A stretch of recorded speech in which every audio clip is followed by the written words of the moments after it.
Good morning. We extend you the most cordial welcome to this special transmission that will be transmitting the inauguration of the Guadalajara International Book Fair in its 2020 edition.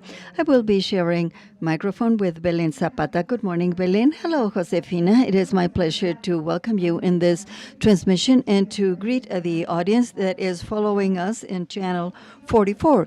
We want to remind you that on this occasion, the inauguration of the Guadalajara International Book Fair will be by channel 44 in a special transmission by the University of Guadalajara, and we take the opportunity to welcome the public television networks that are joining us. So we greet also Channel 22. And now we inaugurate the 34th edition of the Guadalajara International Book Fair. We kindly ask you to reserve your applause. For this event, we will be welcoming Enrique Alfaro Ramirez, Constitutional Governor of the state of Jalisco. Also, Ricardo Villanueva Lomelí, President of the University of Guadalajara. Raúl Padilla López, Chair of the Guadalajara International Book Fair and Chair of the Civil Association of the FIL Award in Romance Languages. We greet Ismael del Toro Castro, Mayor of the Constitutional Municipality of Guadalajara. Pablo Lemus Navarro, Mayor of the Municipality of Zapopan. We extend welcome to Juan Luis Arzoz Arbide, Chair of the Mexican Publishing Industry.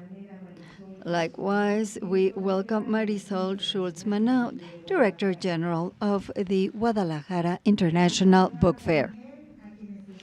We greet those who are going to be joining us via pre-recorded video. Ana Caballé, spokesperson for the jury for the FIL Award in Romance Languages 2020, and Lídia Jorge, recipient of the FIL Award in Romance Languages 2020. First, the intervention of Mr. Raúl Padilla López, Chair of the Guadalajara International Book Fair and Chair of the Civil Association of the FIL Award in Romance Languages.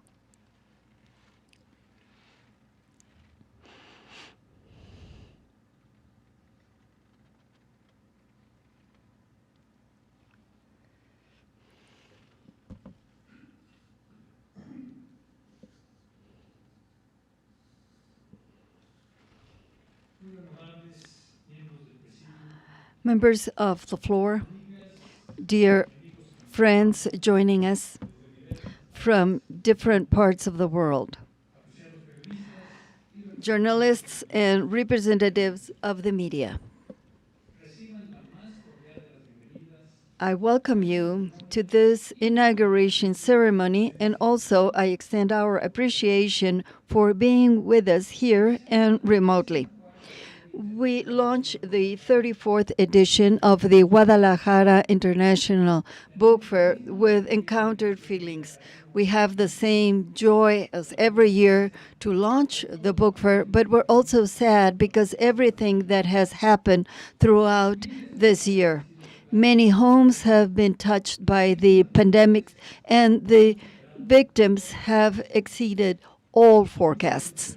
Many of us have lost people who are dear to us, neighbors, friends, people that are very close to us. We deeply regret these losses, and we express our condolence.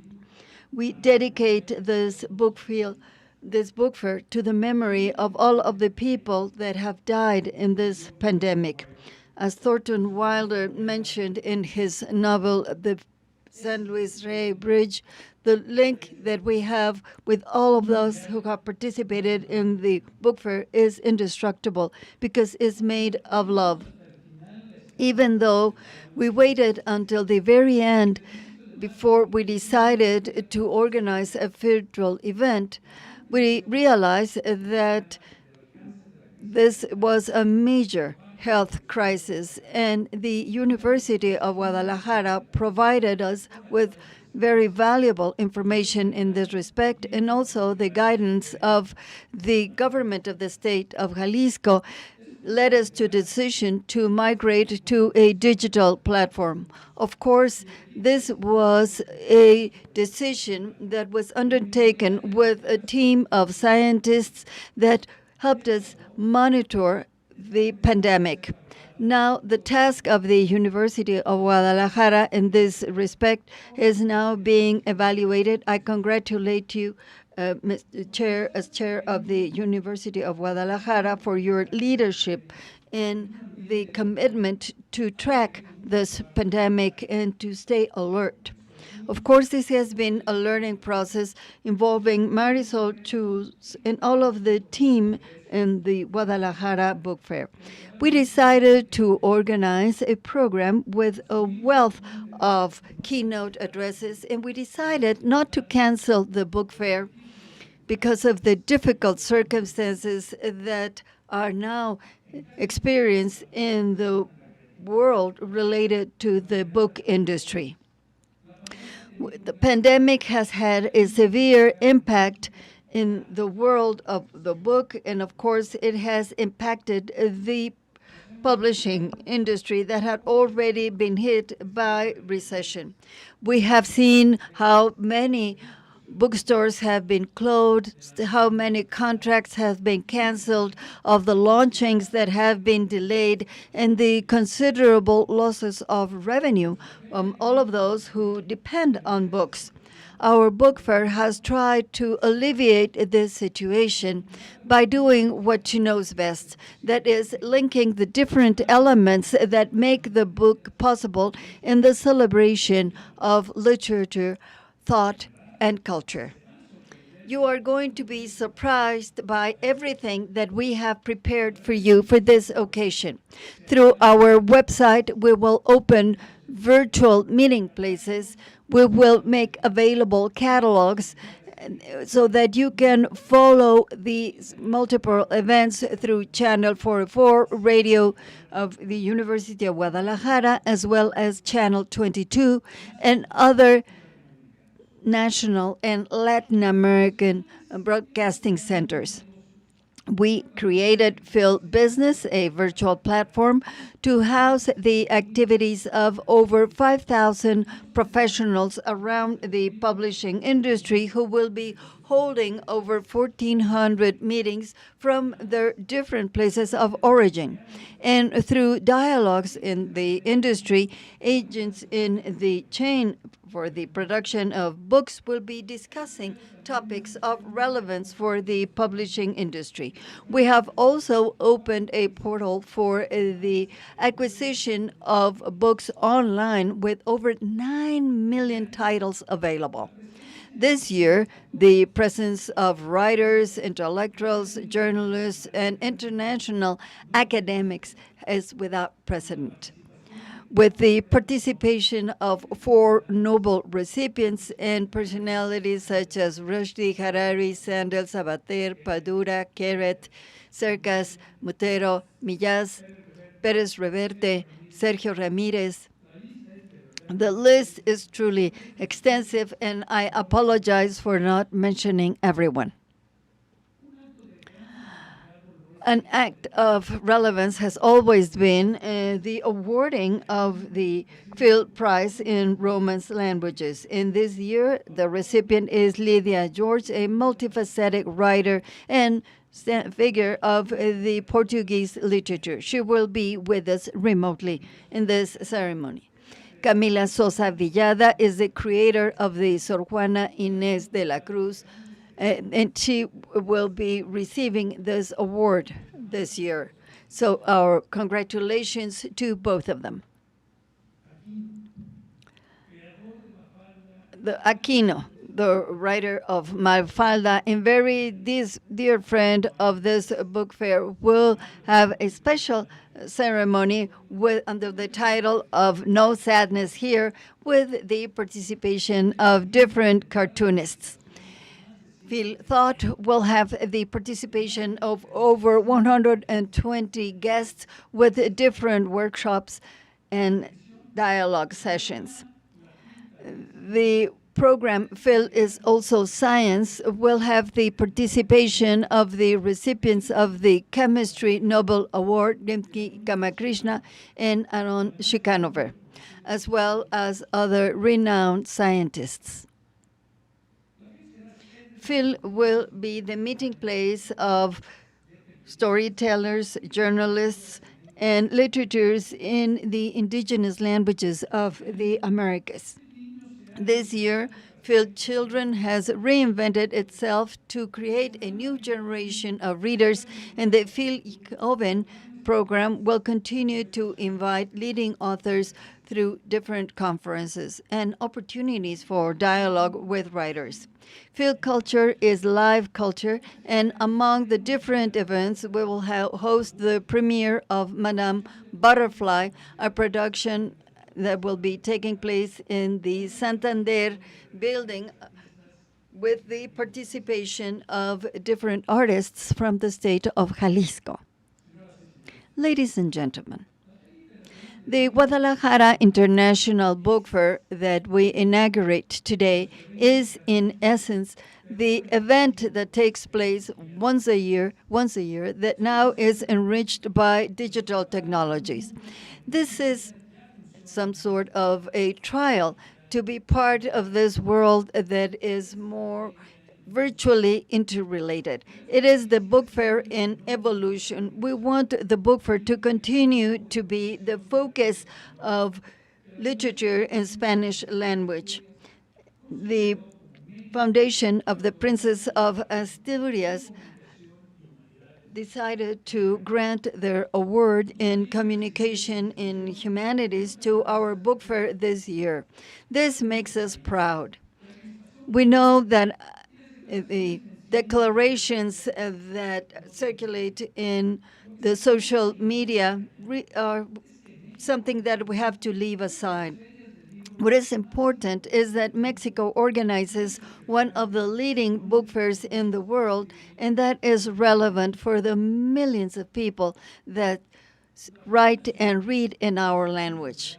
The Guadalajara International Book Fair was born and has consolidated itself through many years and never against individuals or institutions.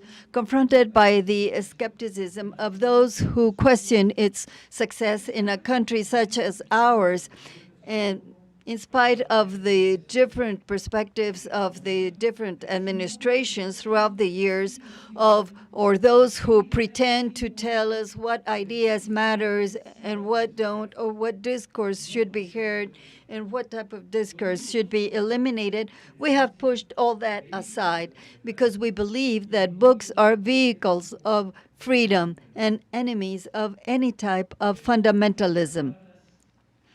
I quote the words of the rector of our national university, Javier Barrios Sierra, mentioned in his speech in 1968 that was one of the crucial moments for the birth of democracy in our country.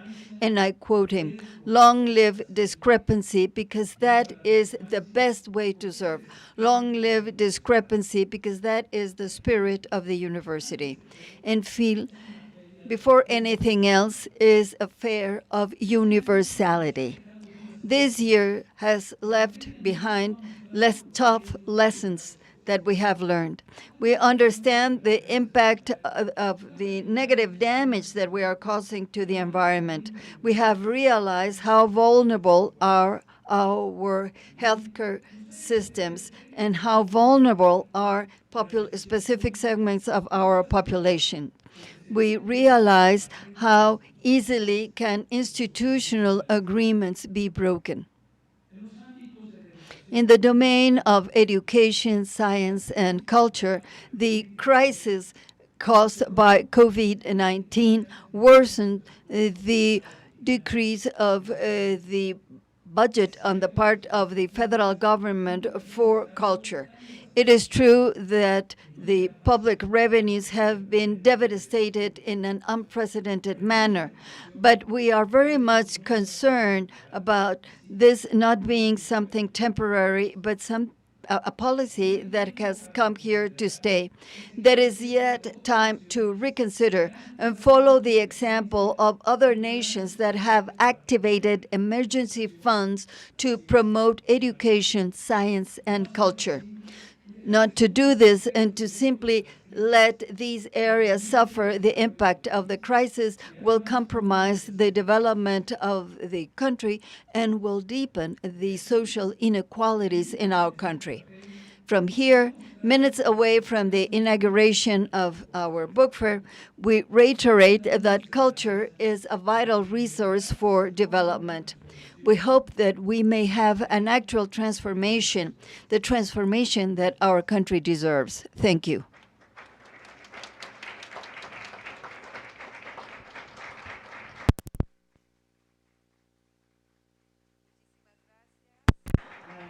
We thank the chair of the Guadalajara International Book Fair for his words, and next, Ricardo Villanueva Lomelí, President of the University of Guadalajara.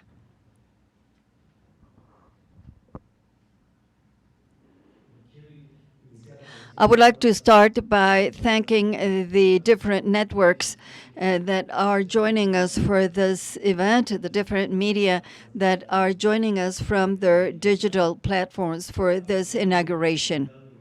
Dear community of the university and friends of books all over the world that are joining us through social media. From March 13, we left, but without actually leaving. We have been separated for months now in order to get together differently. We now are working twice as hard in the university, and we closed the doors of our university to be more open than ever. This book fair does not have a country that is a guest of honor, but now we consider as guests of honor the healthcare professionals that have been together with the and taken care of the victims of COVID-19. I also greet all of the students of the university that have been part of this effort to look after the health of the citizens of our state. We have been closed as a university building, but at the same time, as members of the university, we have closer more than ever to our society. This book fair is historical because it's the first time ever where it will be held by a format that is supported by technology. 2020 marks a new era for communication, but in this new era, particularly those of us who are part of the University of Guadalajara are now showing our spirit of resiliency. We are not the same as last year. We are the same, but different. This is a great opportunity to try to be closer, to be open, to be empathic. And this is a great opportunity also to be better individuals. In the past book fair, we had the attendance of 830,000 attendees, but this year, these attendees will be far away. Our challenge is to welcome all the attendees back. And so we want to have a book fair of over 1.6 million attendees because the book fair will not be the same as last year. If we continue to hold the book fair as we held it last year, but if we move into the digital arena, the book fair will be much more connected. It will be more creative.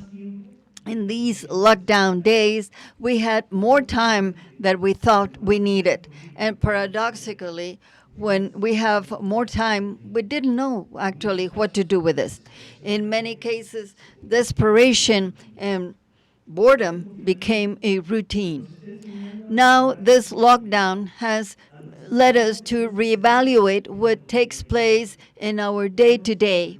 We are now redimensioning things like as being generous and to place others before us, before ourselves, to stay home and enjoy our family, or quite simply to live in isolation in the company of a book. Because a book is always a refuge. People who do not have the habit of reading had no place to go in this pandemic, because with a book you have places to go, you have company. As Julio Cortázar said, the book is that place where you can rest really peacefully. When we have a book in our hands, that is an experience that is a comforting experience. In books, we can identify ourselves by reading stories that will certainly mark us or absolutely change us.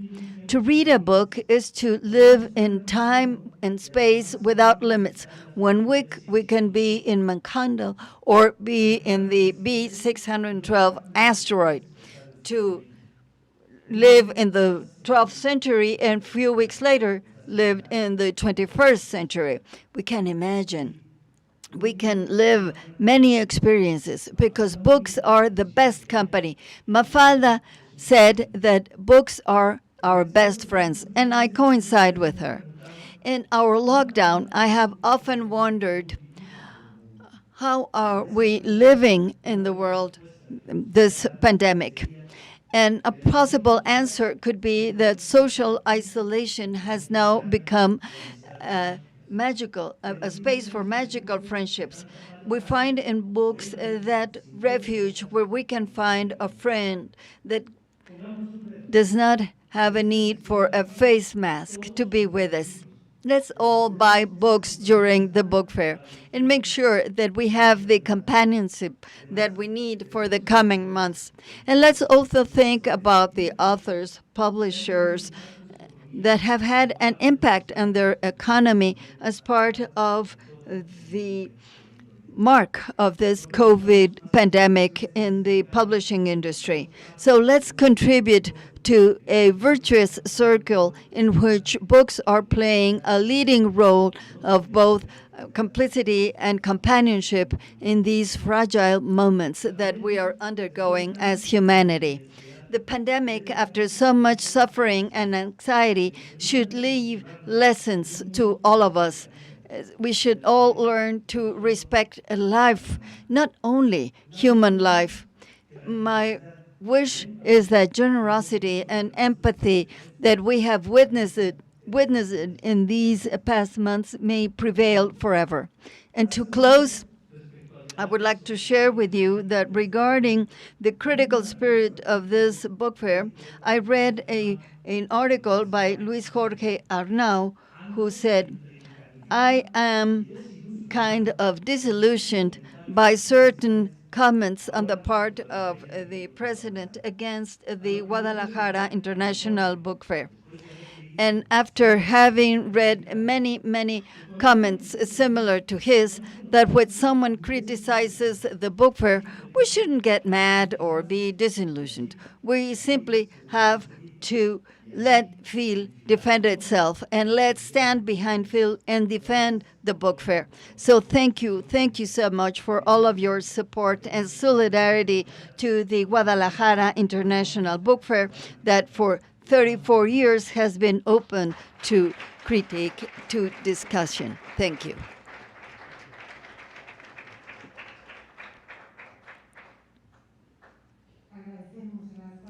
We thank the words of Ricardo Villanueva Lomelí, president of the University of Guadalajara, and we invite Juan Luis Arzoz Arbide, chair of the Mexican publishing industry.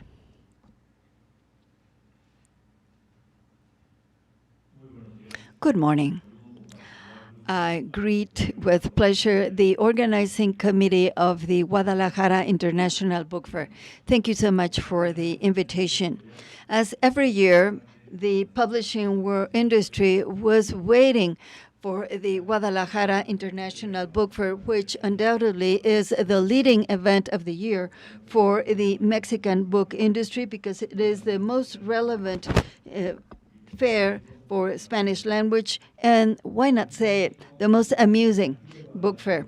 In the FIL of Guadalajara, we have been meeting, and we are very proud as Mexicans of this book fair, because this is a space that has been created throughout the years with the special love of all of those that have attended the book fair year after year. In the book fair, we find the books that were hard to find, and we can meet leading authors from different ideologies, not only in Spanish language, but in different languages from all corners of the world. Nonetheless, the 34th edition of the book fair is a special edition because of the pandemic, the global pandemic. And so the book fair will now be a virtual book fair. I am certain that we are all nostalgic today. We all miss the aroma of a new book that welcomed us in the book fair previous years. But nonetheless, we have to make of this 34th edition an unforgettable event, because we can now virtually participate in workshops, in debates, and book presentations, etc., as Raúl pointed out, because books are the ideal link to exchange ideas and idiosyncrasies. The books promote social cohesion and are fundamental links in our society. I would like to thank the organizers of this book fair to decide to go virtual. And I reiterate the support of the publishing industry to FIL Guadalajara. On behalf of Mexican publishers, I wish you success in this virtual edition of the FIL Guadalajara in its 34th edition.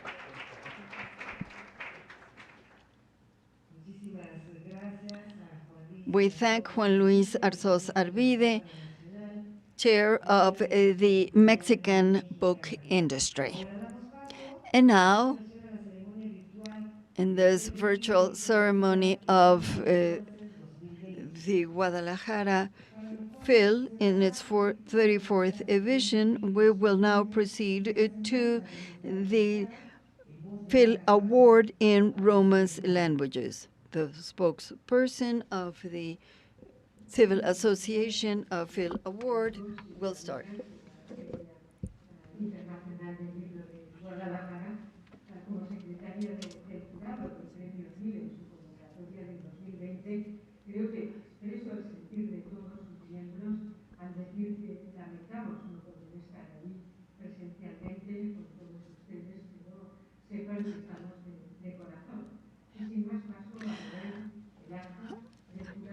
I will now read the decision of the jury. The jury that was made of by Marco Parenti, Dominica Marco, Anne-Marie Metelier, Rafael Olea Franco, Regina Silverman, Javier Rodriguez Marcos, and Ana Caballé, having examined the candidates that were submitted on August 26th, we decided to grant by majority of votes the award to Lídia Jorge because of her literary production that portrays the way in which individual beings face the major events of history. Lídia Jorge has been considered as one of the leading writers in Portuguese language. She not only writes novels, but also poets and plays with a extensive production. Lídia Jorge received the unanimous applause of the critic with her latest novel published in 1988 and written based on her stay in Angola and Mozambique during the decolonization process. In that novel, she discusses an issue that marks her production, her reflection on how history is built. This is a topic that is represented in her book Os Memorables, that is related to the military rising on the 25th of April of 1974, better known as the Crimson Revolution. The way she has analyzed the history of Portugal reaches in Os Memorables a summit that cannot be easily paralleled. Her latest production, published in 2008, that discusses the ruin of a wealthy family in Lisbon. Her characters have to face difficult economic circumstances, but the novel also reflects the constant concern on the part of Lídia Jorge by the extreme vulnerability of the human species. These are reasons that led the jury to grant the 34th award of the public literature in Romance language to Lídia Jorge. Dear Lídia, for me personally, is a pleasure as secretary of the jury and as a reader of your books. It is truly my pleasure to congratulate you for this award. And also because throughout your literary production, you have demonstrated a special sensitivity towards the issues of the people. Lídia Jorge was born in 1946, and throughout her career, she has marked her production by a very subtle style and also an independence of criterion and an immense humaneness in her approach of different topics, whether decolonization, the role of women, immigration, and also the presentation of characters in her work. So, dear Lídia, congratulations for this award. Congratulations. Yes, and now we will hear the message from Lídia Jorge, recipient of the FIL Award in Romance Languages 2020. From the House of Latin America in Lisbon, I greet all of those that are part of the book fair, this which is one of the leading global celebration of books and reading. It is for me a privilege to participate in this symbolic ceremony. In the world of literature, we are constantly sending letters to destinations that are distant to us, both in terms of space and time. Sometimes those letters reach their destination, and sometimes replies come back to us. When summer is coming to an end in the Northern Hemisphere, the International Book Fair of Guadalajara announces the recipient of the FIL Prize in Romance Languages. For the fourth time in 30 years, among the literary creations in 8 Romance languages, a literary work in Portuguese was awarded. And this time, the mailing address was mine. Thank you. I would like to thank you by sharing with you briefly how I met Homer many years ago. Homer. Homer, in the fields where I was born, was a woman, and her name was Maria Encarnacion. She was an elderly woman, short, always wearing black, with silver hair. Her eyelids were red, and one of her eyes was empty, without an eyeball. She was always sitting down, immobile, In her hands intertwined strands of palm. At first sight, she seemed to be more like a shadow. But the children knew that that wasn't the case, and we sat on the floor around her to listen to this illiterate woman tell us her stories. The thing is that she didn't actually say the stories, but she actually sang them. So she told stories by singing. She sang aloud and she sang about old ballads that she had learned by heart.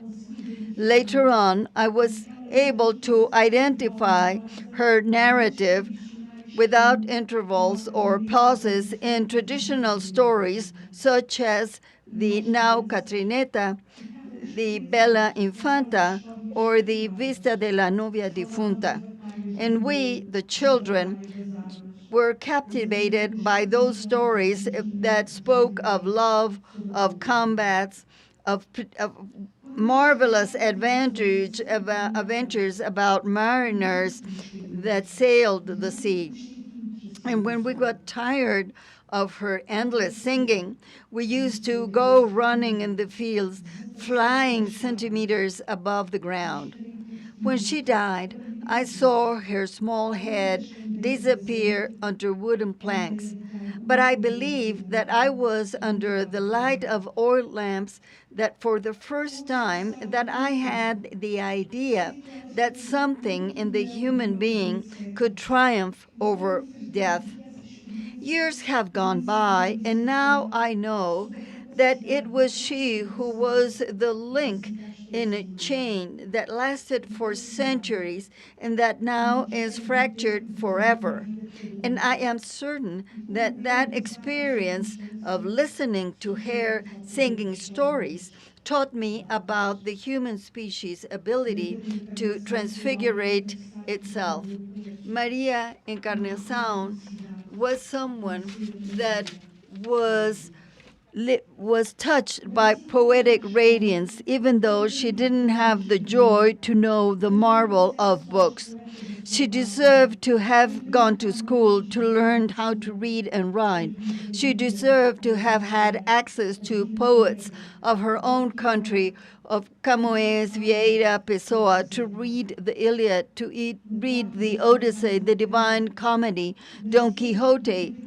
She deserved to have seen Hamlet played on a stage or on the patio of her stone house. She deserved to have been able to read aloud the triumphal ode and to be part of creation and to finish reading with the words of Álvaro de Campos, who said, "How I wish to be everyone everywhere." She deserved, when she was 17, to have read Nada from Carmen Laforet, the Catalonian, and to think about the young Andrea walking about Barcelona after the Spanish Civil War, and to think of herself writing words to answer back to this character. She deserved to have written those words because she had many words within her. She deserved to have been able to talk about books written by Goethe, Proust, Virginia Woolf, Yourcenar, Agustina Besalúis, and many others. Some years later, she deserved to have read a book that started by saying, "I came to Comala because they told me that my father lived here, one Pedro Páramo, and my mother told me so, and I promised her that I would come here to see him when she died." She deserved to have joined those characters and walk with them in that ghost town and feel respect for that book written in a land that is between the living and the dead. Because just as Comala, she knew about the ferocious, insulting arrogance of class division. She knew how women were forced to stay mute and impotent, to live as shadows, how girls in her town got pregnant and later on, ashamed, threw themselves in the well right in front of their parental home. She also knew of merchants who sold using two scales, one to buy and one to sell. And she knew how, as time passed, the lives of everyone went by between the cycles of nature and the silence of the divine providence, with the omnipresent threat of the sorrows of hell. Many times she heard, even though not exactly with the same sound, the footsteps of Pedro Páramo, the one who tore everything down with a rumble of a pile of stones, and felt the bitter remorse that came with the duty to respect his father's memory. She would have been happy to find such a splendid story as a young adult and read that book among many others that she could have read had she been born 80 years later. She, the one who didn't have access to a book, would bless this time of ours in which we not only have access to bookstores and libraries with millions of books in the most distant places, and when we can check books whenever we want, one by one, through the very small screen of a device that we keep in the pocket of our jackets. How happy would she have been to know that with the devices that we now carry with us, one can amplify as never before the great power of poetry. And I say this because while she was sitting motionless on her low chair by the shade, she found in poetry a way to trick destiny. The destiny that wanted her blind and old and limping, clad in black from head to foot, singing verses about destinies that were alien to hers. And isn't literature proof that one can become someone else through language? And isn't that ability to see compassion and beauty part of the act of writing? This is why, as a grown-up in the 21st century, she, the involuntary hummer, is the right image to convey the message to decision makers that the art of the written word is the safe conduct to harmony in the future of civilization, an art form that has language as its starting point.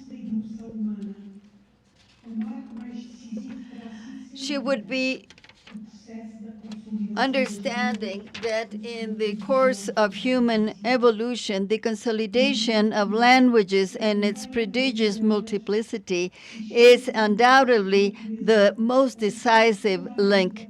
Literatures that are generated in different languages using different systems represent human life, and also the lives that are dreamt by humans. They are the places created by literature are places where we can save our souls, because poetry and literature are the commotion of language.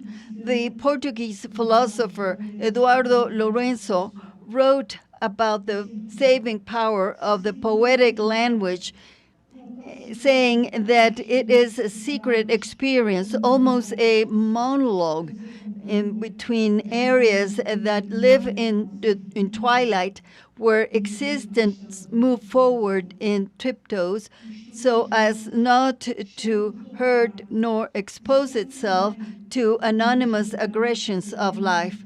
This is why she, who only knew the steam train of the Industrial Revolution, would be happy to see to what extent we are surrounded by devices that facilitate communication in an unimaginable way.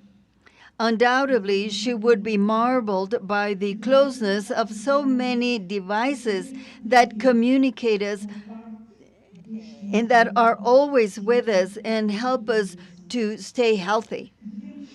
Devices that are everywhere and that are beneficial and she wouldn't be afraid of them. She would even rate artificial intelligence as something that cannot take over our decision making and personal independence. Nor would she believe it could take away our ability to write metaphors or desire to transform ourselves into someone else. She would be moved by the need to prepare ourselves to be part of the new world with a foreseeable deterioration as well. We have to get ready for the synthesis of different cultures, and we have to be prepared to be interconnected. And this, of course, is something good because we want to be better informed, but at the same time, we realize that we are now less informed. She might have said that had she been born 80 years later, she perhaps would have read Carlos Fuentes, who talked about unfinished humanity and the process of humanization that José Saramago talked about. And as of this concept that defines us as beings under construction that have not yet reached our destination, perhaps she would have written pages talking about a utopian reality, a utopia that would be a world of peace and beauty without frauds, without blood. But realizing that now we have new powers that extend our presence globally, that perhaps prepares us for a struggle, she could have decided better to write for children or to read or to tell stories to children and tell them about the funerals of Hector, the one who murdered Patroclus, and that in turn was killed by Achilles in the Iliad. She would read that fable written 29 centuries ago that foretells that one day there will no longer be heroes alive because overtaken by fury, they would have murdered each other. Perhaps she would have read the Exomers with the same tone of voice she used to sing to children, the Laurinia, the infidel. This would have happened had she been born much later and gone to school and attended the university and taken the tour of the world, and perhaps she would have ventured to write books. Or more simply, Maria Encarnación, in our present time, would look at men that tried to be like gods, and she would have looked down on her royal palaces and decided to move together to the people who want to be closer to other people. And perhaps she would have said that she would have liked to be close to the era of Aureliano, Babylonia, who said that a time would come where men would have to decipher the writings because everything that was written for them would be repeated forever and ever, because the lineages would be condemned for 100 years of solitude and wouldn't have a second chance to live on earth. And then perhaps she might tell to the young people around her not to fool themselves and to stay away from people who promise happiness in exchange for solitude. In other words, she would tell young men and children to move away from those who promise devices instead of company, monologues instead of talks, noise instead of music, screams instead of singing, scribbles instead of messages, slogans instead of wisdom, businesses instead of love. Maria Encarnación perhaps would have never read a book, and faced by the possibility of losing books, she might understand up to what extent that a sculpture of paper without sound is of the perfect object, much more perfect than the waves that go from Mars to Neptune. That is what she would have said. And these are also my words, the words that I would have liked to say right next to you in the endless lines of people in the Guadalajara International Book Fair, because the people gathered around the book fair in Guadalajara are special people, and I would have liked to be with you. Thank you so much.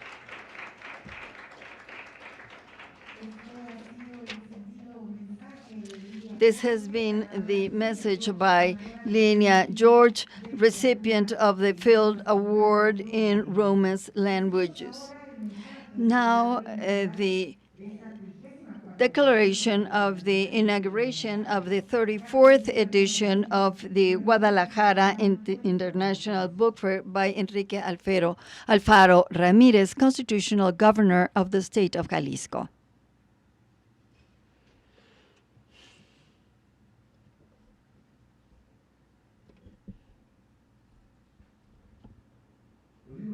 Books are quite literally home. We grow with them, we learn from them, we find refuge in them. Books form our character, our personality. They prepare us for life. Books make us feel, make us vibrate, make us think, and they always remind us that we do not know everything. We are not owners of universal truth. And that is why the Guadalajara Book Fair is what it is. And this is why we are proud of being the seat of this international book fair. This is why, in spite of the uncertainty that we are now undergoing, this edition of the book fair was never questioned. The government of the state of Jalisco and the team led by Raúl Padilla and Marisol Schulz decided to continue with the FIL book fair, but in a different format. We know that this new virtual format does not substitute the physical presence of people in the walkways and of the book fair in the Juan Rulfo auditorium for every keynote address or every talk between authors and readers. We now more than ever miss the book fair, but we know that the only way to make it a safe book fair for us was to make it a virtual event. So this year we are going to be celebrating with readers the Princess of Asturias Award that was granted to the Guadalajara Book Fair, and also the announcement of the part of the United Nations that Guadalajara has been declared as a world capital of books for 2022.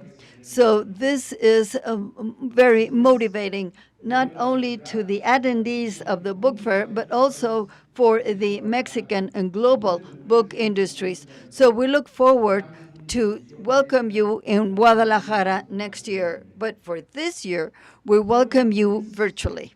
I would like to share with you some ideas that came to mind as I wrote these words.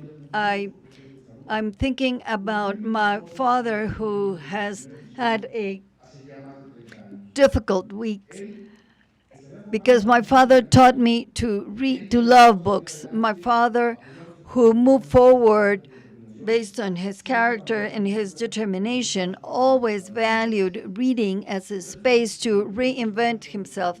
This is why his library was his refuge. This is where he read, and this is where I read about Asterix, and I read about the adventures of Tintin, and I read the stories written by Jules Verne and Alexandre Dumas. And this is where I read the importance of the truth and the consequences of lie, the importance of being brave, and also the importance of being prudent. And I learned that you have to face life with open wings. And there I also read books that helped me open my horizons, define my vocation, reflect on life, about what I had done in my rights and wrongs. I read the memoirs of Hadrian, the emperor. When I read the moment when he faced death, I read Luis Spota, and by reading him, I learned about the rituals that ruled the political life of Mexico. And I read books in my youth where I found different approaches to the world, how to understand, how to live life. Because in every book that we read, we find ideas, we find positions that lead us to complementary and interdependent approaches on life. Now I enjoy the biographies that place an accent on human condition. I like to read stories that do not make caricatures of their character. I like reading Silva Herzog Marquez, Fouché, Interrupted Memories by Francois Mitterrand, that now in my 50s are books I always resort to. So books come with us every day in our lives. They educate us in times of peace and they prepare us for war. They show us the face of sadness and the face of light. They prepare us before defeat and they help us stay sound when we have victories. So now this pandemic has given a new meaning to books. Books have been with us. Books have comforted us. We have been away from people for almost a year now. But now I think about the book written by Yursenar and think of books as a hospital for the soul, as she said. Books and literature have been pillars of humanity, transcending governments and ideologies. This is why, in different times in history, there have been characters that have felt threatened by literature. In history, we found cases of censorship that involves book burnings. But we can identify, but also literature enables us to distinguish totalitarian ideologies and that which is correct from what is incorrect, from left and right, from people here and people there. Literature by itself is an act of emancipation. A Mexican that reads Lídia Jorge, an American that listens to Roy, a German that reads Garcia Marquez, or a Chilean girl reading Camus are building intellectual and emotional bridges, or just creating a new interpretation of the world and turn the threats into empathy. Books make lies perishable. By books, we can defeat lies. And this is something that maddens totalitarians, fundamentalists, those who want to open the wounds of a past that hurts us and to turn it into hatred and in turn into political capital. This is why when the liberals that pretend to rebuild their nation with moral guides and refer to the book fair as conservative actually make us smile, because that is a ridiculous circumstance, because the book fair is no longer the creation of this university, even though the University of Guadalajara created the book fair, because the book fair is no longer the creation of Guadalajara or of Mexico. The book fair is the creation of the American journalist, of the Palestinian refugee, of the Nigerian, of the Spaniards, of everyone. The book fair is of everyone, for everyone. It's an open space for every voice. It is a space where we remind ourselves that to remain silent is quite simply not an option. And these very difficult days, when the worst of our past comes every morning disguised as a promising future in times where sayings are claimed to be of more value than hard data, when academia is being attacked by dogma. We are now mandated to enter in a battle to defend truth and reason. The Guadalajara Book Fair is a space for freedom that we all have to defend. Welcome to Jalisco, welcome to Guadalajara, welcome to the Book Fair, and I declare the formal inauguration of the 34th edition of the Guadalajara International Book Fair. And I congratulate you all for this effort to go virtual. Thank you.